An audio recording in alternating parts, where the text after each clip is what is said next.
Good morning, good afternoon, everyone. Thank you for being here with us today and joining me, Diane, Gabe, Luciano, Frank, and Brianna on our presentation for today based on belief bias.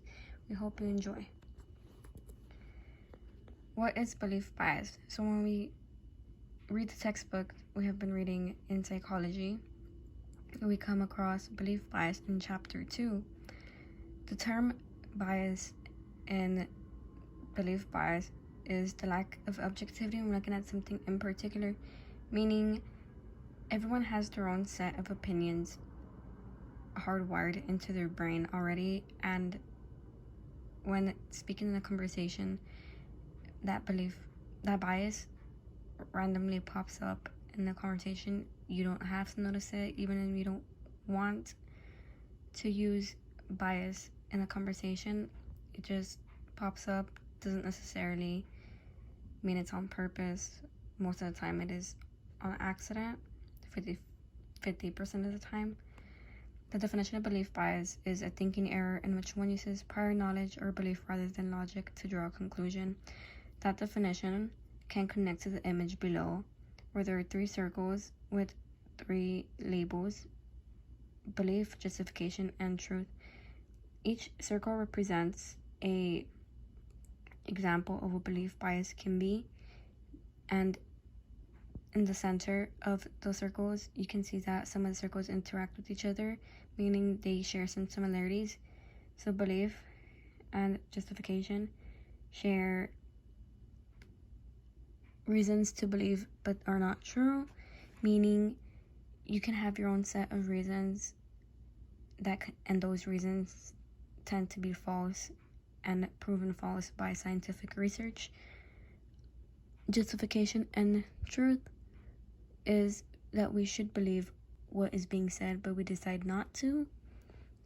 Belief and truth both share a lucky guess that's poorly justified, proven to be true, but you don't have any evidence to back yourself up. Overall, belief bias has to do with knowledge, scientifically and personally. An example of belief bias from a textbook would be a major premise, minor premise, and conclusion. The major and minor premise support one another to make sure that conclusion is proven true. In the major premise, if people smile, then people are happy. Minor premise, Jenny has just won the lottery and is happy. Both major and minor premises indicate that people, when they smile, are happy, therefore they tend to smile a lot. However, this example doesn't necessarily mean that even if people smile, they're going to be happy. They can be hiding struggles, many negativity that they don't want to show. Another example would be a personal example. Major minor premise, if I work, I am financially stable. Josh has been hired at a new job site. Therefore, my conclusion is he is financially stable. Being financially stable doesn't necessarily mean, okay, I work, I have enough money to take care of myself. It can be proven false that people who have jobs, they can be living paycheck by paycheck, or they just know how to work the way around the money. Everyone has their own set of ways of how to handle situations like these. How is belief bias witnessed in our personal lives? Belief bias in our personal lives has begun since youth. When we are children, our parents tend to influence us on what is good and what is bad, creating a set of belief bias. For example, when an event has occurred to anyone, being negative or positive, people are influenced by it and they decide whether or not it is a bad or positive experience. And based on that experience, they choose to defend it or not. And they show and explain where they stand. For example, our parents have influences at a young age that homeless people are the way they are because they do drugs, they are irresponsible, etc., etc. However, everyone tends to deal with their own difficulties in life, and not all the time drugs and irresponsibility tends to lead to those situations. It can either be very many emotional events that occur, and there isn't a logical explanation to as of why people experience the things that they experience. Hey guys, what dogs do you guys have? I have a little terrier mix. Oh, Yeah, it's a little small one. What do you have? I actually just bought a corgi. It's cute. Is it little? Yeah, it's a little tiny dog. It's cute. It has a super nice smile. Super cute. I love the colors. Why'd you get a corgi though? Why you Like, hating they're on so corgis? ugly. They're ugly. They're literally so ugly. tiny and cute. What you mean? What are you gonna do with the corgi? I'm gonna love it and feed it and take care of it. Do you have a dog? You don't like dogs or? I mean, I have a dog, but I prefer Doberman Pinschers over a corgi that's not really gonna be in my best interest. Why would you prefer that? Because it might seem embarrassing, but I've gotten bit by corgis multiple times, like 9 times. What were you doing that you got bit 9 times? I don't know. I guess they don't like me or anything. You know how dogs go and sniff you? Yeah. Like, I don't know, I guess dudes get a bad vibe, I don't know why, but then that's when they get all aggressive. But like Dobermans, like people say they're so aggressive, but like I've heard so many stories from my family members of how they got bit and stuff. Well, from my perspective, if you train a Doberman right, then you will get that experience that you and your family got. Okay, but I could say the same thing about corgis. Well, you can't, I don't know, I have a different opinion. You would think that the Doberman would go crazy though, compared to like a little dog. And it's a bigger dog too, yeah. And I think, Chihuahua, they're demons. What's the difference? Okay. That's true. I relate to They're that. like this small. Yeah. Little tiny rats. yeah, I seen them react that way. They're vicious. They're annoying. Do you have a little dogs? Me? Yeah. I have a corgi, so don't worry about it. It's, Oh, I appreciate you. What can you say about corgis? they're nice. They're cuddling. Right. They're cuddly. They're right there with you when you're like you need a special need. And now it's getting colder. Now that it's getting colder, the Yeah. cuddle buddy. Like it'll be your best friend, trust me. I'm never gonna get a corgi. Bottom line. Yeah, she's not gonna go Bottom from a big dog line. to a little dog. It's a big difference, especially if she got big. She's never gonna go back. That's true. 9 times is a significant amount. I respect you though. I respect what you believe. And you should. And you should. And I respect your. Liking for corgis. For sure. So, by indulging in belief bias, we can be blinded by our beliefs and reach an incorrect conclusion, and this can be a negative effect because we basically brainwash ourselves to believe what we want to believe, regardless if it's a fact or not. And this can be really bad because you can keep telling yourself what you think is true when in reality to people, it's super clear that it isn't a true statement or belief.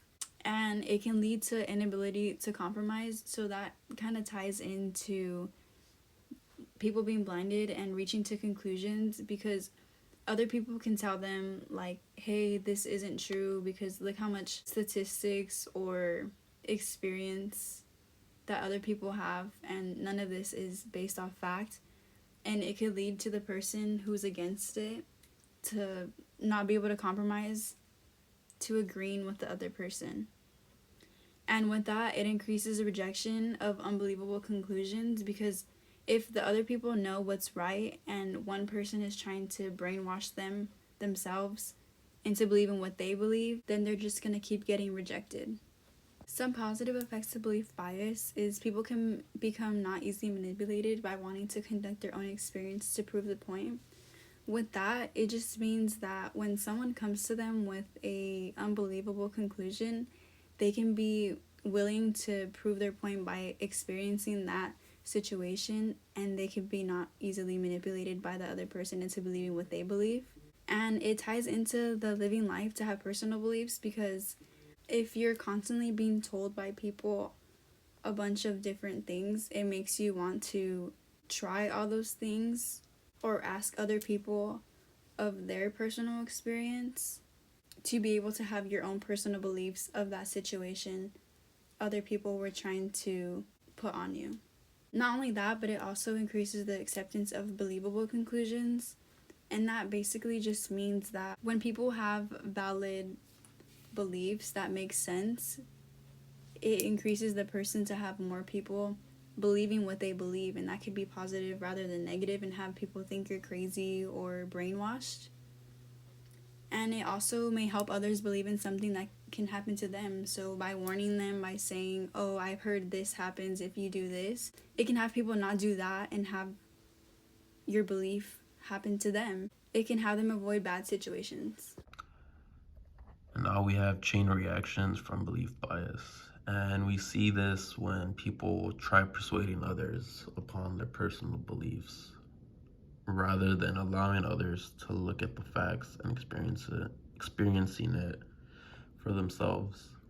You know, an example would be when people drive like a car or something and they claim that it's slow or something like that, but the facts say that the car goes 0 to 60 in like, 3 or 4 seconds. The facts say something else, while the personal experiences that one experiences can be different. And then, strong arguments can be made depending on the person. Some people may try to like fight, other people over their experiences just to like persuade them. This could also lead to false facts spreading around. Some people just may overlook the facts and just want to experience it for themselves. And there's other people that just like to like spread false information even though they know it's false, but they just experienced it in their own way. And also, when people try to persuade other people, this could also produce attitude amongst people who can't follow or believe you, because it either doesn't make sense to them or they want to experience it for themselves, which can lead to arguments, as mentioned before, or just, people getting mad at each other and just stop talking to each other. And now we have how age affects belief bias. Adults have a higher chance of accuracy belief bias than children. And this is because adults have lived longer, they have experienced more, events in their life, they've seen more things, rather than children who have just been born, recently, like 5 years or something. Adults just have more wisdom in a way. They know more things in general. And when it comes to, older adults or younger adults have a stronger conflict between the beliefs and logic. And an example would be, a teenager and an older adult looking at, some article talking about don't swim in this lake because there's, dangerous animals, or there's just, venomous animals in the water. However, we can assume that most likely if someone were to swim in that lake, it would most likely be the younger teenager who's, more adventurous, more outgoing. And they, usually teenagers that age or younger adults tend to be, just more outgoing and wanting to experience stuff for themselves, because they just can't necessarily take in the fact that it's dangerous for them to go in there. They're not necessarily smart enough to understand that they shouldn't be going in there. And young kids also do not have enough experience to be able to have conflict between logic and beliefs, because, they haven't learned much in life yet. They don't have enough wisdom, so they don't have enough experiences, or they also don't have enough, facts implemented in their brain to have conflict between each other. And then this is our works cited page, all the websites that our group used. And thank you for watching.